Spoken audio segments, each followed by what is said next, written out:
What up, everybody? YouTube Live. How's it going? Let's see. Are we turn on the trying to check if we are live streaming? Sometimes you just don't know with this YouTube thing, so you gotta double check. Today's Sunday, January 9th. I just finished watching the first episode of what up, everybody? All right, we are live. It's always weird listening to my voice. I just finished watching Euphoria season 2, episode 1. So I'm gonna share with you my thoughts about that episode right now. Um, just heads up, spoiler alert, spoiler alert. This review is mainly for those of you, my fellow Euphoria fans who have already watched Today's episode, the premiere of season 2. Um, I was having a tough time actually watching it because at the same time, I was checking my Twitter for the Golden Globes Awards winners feed, because they're not televising this year's Golden Globes. So I was checking the winner on their social media feed at the same time while watching Euphoria season 2. It was trust me when I say multitasking is not my forte. That was pretty tough. It was like a divided concentration kind of thing. My focus is all over the place. But I love this show. I love Euphoria, as you know, and we waited about 3 years, right? The premiere season 1 was like 2019, and then of course pandemic happened, and there were those two special episodes that were just okay. Um, so now it's back. It's back. It's season 2, baby. And if you've seen tonight's episode, it was a real doozy. It started out with the background story of Fesco and Ash, who I admit, I gotta be honest with you, keeping it real, they're not my favorite characters on this show. My favorite character is still Kat. All right, I don't know about you guys, but Kat is my favorite. Um, and she only had a few minutes of screen time. It's not even a few screen times. It was like just a few minutes. She showed up like bam, and then she went. She had a moment with Jules, and that's about it. Um, but yeah, Fesco and Ash, the backstory, the origin story, that was rough. That was really really tough. But now we get it. Now we get why these two brothers, not necessarily by blood, they stick around all these years. And man, that grandma, who played that grandma? I was trying to look it up. Is it like Aaron Barkin from the Animal Kingdom series? Because she looks like Aaron Barkin or Ellen Barkin. Not Aaron. But what did I say? Aaron Ellen Barkin. She looks just like Ellen Barkin. So I was like, but that couldn't be it. That could not be Barkin. But maybe she was. Who knows? Strange Corporation with Kai says, "What time is it coming out in the UK?" I apologize to you. I do not know the answer to that question. For those of you living in the UK, much love to you all. Thank you for tuning in. But I don't know what time Euphoria season 2 will premiere in the UK. But it had just finished premiering right now in the US this past hour, and I just finished watching it. So this review contains spoilers. So if you don't want to, you know, if you don't want to hear spoilers, you might want to move along and or watch my other videos on my channel. Um, I I don't know what website you can watch it for free. You got to go to HBO or HBO Go, right? HBO Go is their streaming service. I believe it might be available on HBO Max the day after, but you got to double check on that. Don't take my word for it. So back to before I lose my train of thought. So basically, yeah, the first few minutes were about Tesco and Ash, and it ended. That whole origin story was so rough, man. It was like what's the how do I describe it? It was like white trailer park trash kind of background. It's just so depressing and so violent filled, and even the grandma was like, "What is going on? She's not really taking care of them. She's just like using them to deal drugs." I was like, she's a bad role model, but at least she's there for them. Right, I'm saying, that opening scene where she enters the strip club and shot that dude. Oh my god! Can I just say? I know I'm jumping all over the place here with my thought, but before I forget, that this episode tonight is very it was very very graphic. All right, I know Euphoria had been graphic before, but man, there's like what, two to three penises, two to three penis shots in this episode. I was like, what is going on? Not that I'm against penis, but but they really went for it. You know, this it's like it's amazing what HBO lets Sam Levinson go away with, you know, or get away with. It's insane. This is one show that really pushes the envelope, more so than the other HBO shows that do already also push the envelope. Euphoria is just like, okay, how much further can we take this? And it was just like, it was pretty graphic. It was all up in your face. Um, but yeah, when she shot him in those legs in the nightclub, I was like, okay, this is it. This is the opening scene that only Sam Levinson could come up with. I I would not expect anything less. If it was any different, I would have been like, what am I watching? What am I watching? This is not Euphoria. But bam, Sam Levinson's like, you want Euphoria season two, bitch? Here you go, bam.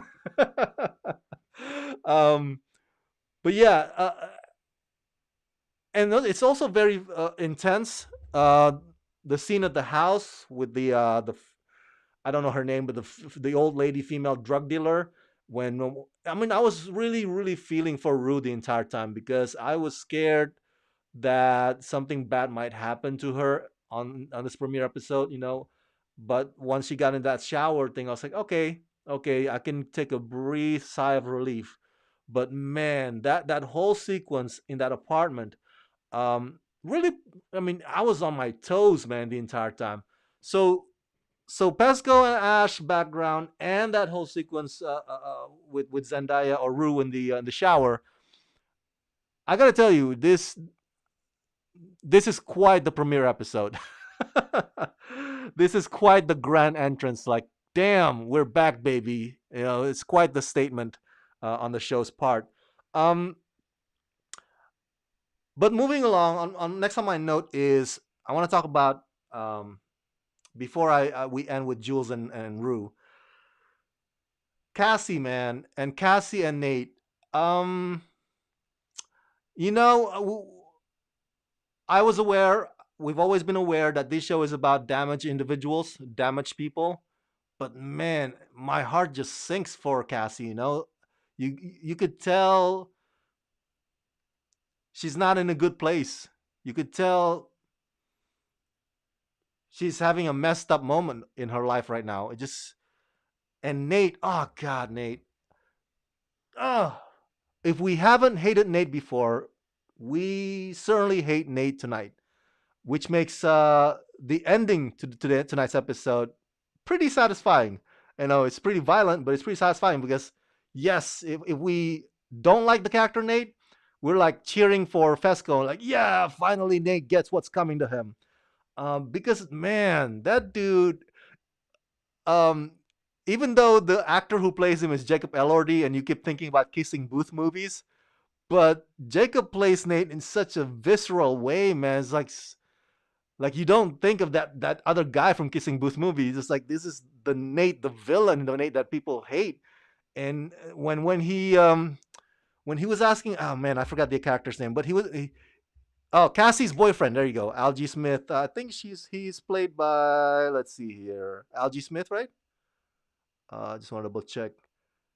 Yes, Chris McKay. When he cornered Chris McKay in the kitchen and starts spewing stuff like, "Well, what did you do to her? Like, did you come on her chest? Did you come on her like in pussy?" And like, oh snap! Like, why are you pressing this guy's button? Why are you all up in Chris's face? Um, and I was a little bit upset that Chris didn't like sock him in the face for that to like, or at least push him back. Like, come on, dude, give me some space or whatnot. Like, it's you gotta wonder why was Nate doing that? Like, was he looking for a fight? You know, with Chris, was he looking for trouble? Was he looking for somebody to just like kind of punch the daylight out of him because he was just pressing buttons like crazy. And that whole line that he said to Chris as well is just like it's so vulgar, it's so detailed, like it's as if Sam Levinson watched porno the other week and just like started writing down the dialogues and put it in a script. You know? It's like it's like where'd you get this material from, Sam? Um, but yeah, Nate is just horrible, and he took advantage of Cassie. And Cassie's not necessarily my favorite character. I mean, maybe she's like number 3 or 4 on my list of favorite. Again, my number one is still Kat, but I feel for that girl, you know. And Sydney Sweeney, whom I interviewed before, she did a fantastic job um, embodying, you know, everything that's sad about Cassie, everything that's broken and damaged about this girl. And then it's just like your heart just like, I mean, this is not Sydney Sweeney from the Lotus Hotel. Remember that series? You know, that character was fun too. She was like, whew. Um, but that's not Sydney Sweeney that we know from the Lotus Hotel. This is Sydney Sweeney as Cassie is just so full of devastation, man. And then your heart just sinks for her. Um, and she does a phenomenal job in that role, most definitely. Um, wow. About maybe I want to say 15 minutes, right? Maybe I should rewatch it again. About 15 minutes of um, that halfway part of the episode, it was all just about Cassie hiding in the bathtub, fearing and hoping to God that Maddie did not find her. It was so pins and needles intense. It was like, oh my God, that was so crazy. um, the final was awesome. Yes, indeed, the final was awesome. And I hated Nate. I'm sorry. I do not like Nate. Um, which again speaks volumes to Jacob Elordi's performance, because if Jacob can make you hate his character Nate, then that's mission accomplished, right? You know, if he plays the bad guy and you end up hating him, then there's no better rewarding thing for an actor than that. Especially, you know, Jacob has done his job well. If you hate Nate, if you hate his character, because that's the whole purpose of it. Um, but yeah, what was I gonna say? But yeah, that Cassie was hiding in the bathtub, and Maddie. What's the moment? It's such a cruel joke, man. It's like, hey, there's this girl passed out. Who cares? Oh my God, it was this close to maybe could have been the this year's biggest epic cat fight between Maddie and Cassie. I'm sure it's gonna happen one of these. Even though Maddie has moved on from Nate, you know, she hates his guts, but still, you know, they have history, right? Maddie and Nate have history, so I mean, it's not like if Maddie had found Cassie in that bathtub tonight, it's not like she's gonna be like, oh, you know, once she puts two and two together, it's like, oh, I'm so sorry that Nate fucked you and fucked you over. I'm so sorry that happened to you. No, Maddie's not gonna do that. Maddie's gonna start pulling her hair. Um, so, but yeah, oh my God. And I'm sorry for the profanity. I'm sure this video is gonna be demonetized because I was cursing like a sailor. But hey, we're talking about Euphoria, so um, you know, curse on. But yeah, that whole sequence, 15 minutes of that, I believe, it was so intense, and the camera was just moving from, you know, from above, from the perspective of, or where Cassie was, to where Maddie was with that guy, and it was like, oh, any minute now, any minute now, any minute now, and then boom, another penis shot. Damn, goddamn, that what a show! This show is just so intense. But I gotta before we get to Jules and Rue, I gotta also bring this up. Is it just me, or um the depiction of teenagers using drugs on this episode is a bit exaggerated, you know, and the whole thing with Rue almost having a cardiac arrest, and I don't know, it seems so. It seems like Sam Levinson is trying to imagine what's the worst case scenario for this kind of situation, and just like, okay, let me put it down on episode one. Um, it's a bit much if you ask me. And some of the getting high moment as well is a bit over dramatized. I've never tried anything heavy. I can only go as far as marijuana. I'm too chicken shit for everything farther than that. But it just seems like their depiction on tonight's episode seems like more of the usual expected stereotype depiction of junkies or teenagers high going getting high on as a kite. It seems so over dramatized in my opinion. Maybe you feel differently, but that's the sense I get. That's the impression I get. Um, but yeah, it's they look more like they're in a dream state kind of condition rather than actually high as a kite sort of condition. David Pozo, the trailer has almost all episode one. Yeah, but that's the trouble with trailers in general. Movie trailers, TV trailers, they reveal too much these days. Trailers just reveal too much. So if I were you, I would just avoid any trailer in general. Because yeah, um, which leads us to my last point of the evening before I get back to checking my Twitter for the Golden Globes winners, because they don't telecast it; they just announce it on Twitter. Um, Jules and Rue. I was concerned at first, that maybe we're not gonna get Jules on this premiere episodes of season two. But she showed up. She showed up, and that's awesome. She is one of my favorite characters on this show.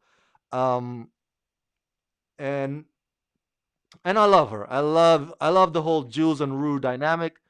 And even though tonight was just a tease, that was just a little piece or slice. It's not a big chunk of the story. The big chunk of it was Cassie and Fesco and Ash. So those are the two big chunks of today's episode. So even though it's just like a small slice of Rue and Jules, I mean, it was a slice of heaven, man. It's just I love seeing them both in on the same screen, and their chemistry is just so hot. And I mean, like, I can't wait. I can't wait to see what subsequent episode or the next week will have for us in terms of rules. In terms of Rue and Jules. Sorry, I'm tongue twisted tonight. But yeah, oh, Jules looks so fantastic. My favorite, of course, is still Jules cosplaying as Angel. Remember that on the Halloween party? That was the best. But still, she looks fantastic on tonight's episode. And Zendaya, of course, it's she since Spider-Man No Way Home, even to now, she's still trending on Twitter. Either with Tom Holland or walking the red carpet, some fashion stuff, whatever. She is just Zendaya is the it girl right now. Okay, she's the it girl. She won Emmy for this role on Euphoria, and I think she might be on to winning her second one if this goes well, season two. Um, but I gotta say I agreed with Fesco when Zendaya's character Rue in the car. She was annoying. She was annoying. What was she doing? Like singing along, and then she was like singing aloud, and then she was after that whole intense sequence in the apartment, she was like in the car. She's like, "Oh my god, did you see that lady drug dealer? Like how many female drug dealers you know?" Like, dude, you almost could have died. What is wrong with you? I was with Fesco. I was team Fesco on that one. I was like, what is wrong with you, Rue? Um, but you could tell she's also like trying to cover up some sadness, by trying to hype herself. It's like, oh my god, we survived death. um, and, so it was all just sort of an act, sort of like a facade, like a face that she puts on, and we've done that before. You and I have been there before when we're so hyped about something, we're saying nonsensical things coming out of our mouth, because because we want to forget this other pain that we're actually feeling. And so I totally get that. But still, that was annoying as shit. um, Overall, wow, what a firecracker of a premiere season 2 episode. It was insane. It was graphics, so many penis shots. And kudos to Sydney Sweeney. My goodness, that girl is so sweet, but she is willing to go the distance for Sam Levinson. Um I don't know how many actresses her age are comfortable with, like, uh, half nudity, but she's done it many many times on this show Euphoria, and today it was like the camera was just like all over her, like that section of her body, and she's like, it was like it was a bit uncomfortable, like at least in my opinion, because I'm a fan of Sydney Sweeney. It's like, am I supposed to be staring at this for too long? But the camera was just like, oh, look at this, look at this, look at this, look at these. Um, so yes, she's such a sweet girl, man, Sydney Sweeney, and but she's game for everything, and I'm that's mad respect. I don't know if I could have done what she did on tonight's episode if I were in her shoes. Definitely, definitely. Oh, David posted talk about Lexi and Fez. Yes, I forgot. I don't know what to talk about that actually. I mean, it was a sweet moment. It was a sweet moment between both of them. I I don't know if it's gonna like blossom into anything substantive between them in this coming season 2. Um, but yeah, the moment when Fess told Lexi, like, you know what, I'm paraphrasing, of course, when he said, you know what, I had a great time chatting with you, and like, I had a great time like talking with you. This is like the best conversation I've had in a while, something along those lines. I was like, this is sweet. This is very sweet, because we had the rough opening about Fess's background in Ash, and then we have the rough sequence in the apartment, and then we have the rough sequence with Cassie in the bathroom with Maddie, and then we have a rough sequence with Chris and Chris and Nate in the kitchen, and it's just so Fess and Lexi was like this sliver of like hopefulness or whatever, like sweet rainbow sunshine, whatever, like, kind of like Jules and Rue by the fireplace. It was kind of like that, but Jules and Rue were more in silent, were more in like telekinetically kind of connection. Whereas Lexi and Fess is like, hey, I like chatting with you. So it's really cool. I gotta say, when I was in my 20s, I've had my fair share of house parties that I attended. Now that I'm 30 and almost 40, I don't like parties anymore. I'm too old for that, and I get tired easily. But in my 20s, I remember when at house parties like that, it was tough having conversations with people because the music would be so freaking loud, and you're like, yeah, oh, so what'd you do this week? Oh, what's your name? My name is Rama. It's just like, I remember we had to like shout over the music. It was just so, at least those are the house parties that I attended. Um, and so for this moment that Lexi and Fez had, I was like, okay, that may not be close to realistic, but that's sweet. That is sweet. I wish I could have had that kind of stuff when I attended house parties back when I was in my 20s. So thank you, David, for mentioning in that. Did I mention anything? Did I miss out on everything? Kat didn't show up much, so hopefully Kat will show up more in the subsequent episodes, so I can talk more about her then. That's it. I'm gonna go back to Golden Globes Twitter account because that's the only way that they are announcing the winners. NBC hates them this year, so they're not telecasting the Golden Globes. But yeah, maybe I'll return later with the announcement of the winners when it's already fully done. Okay. Thank you for tuning in, David, and Strange Content with Kai. And be back also next week. I will do this every Sunday After watching Euphoria new episodes, I will be live streaming my thoughts or my review, spoiler filled review of said episode. Share your thoughts. What did you like, or what did you like, or did you not like tonight's episode one of Euphoria season two? What did you think of it? Share your thoughts in the comment section below, and as always, subscribe. Let's rock this.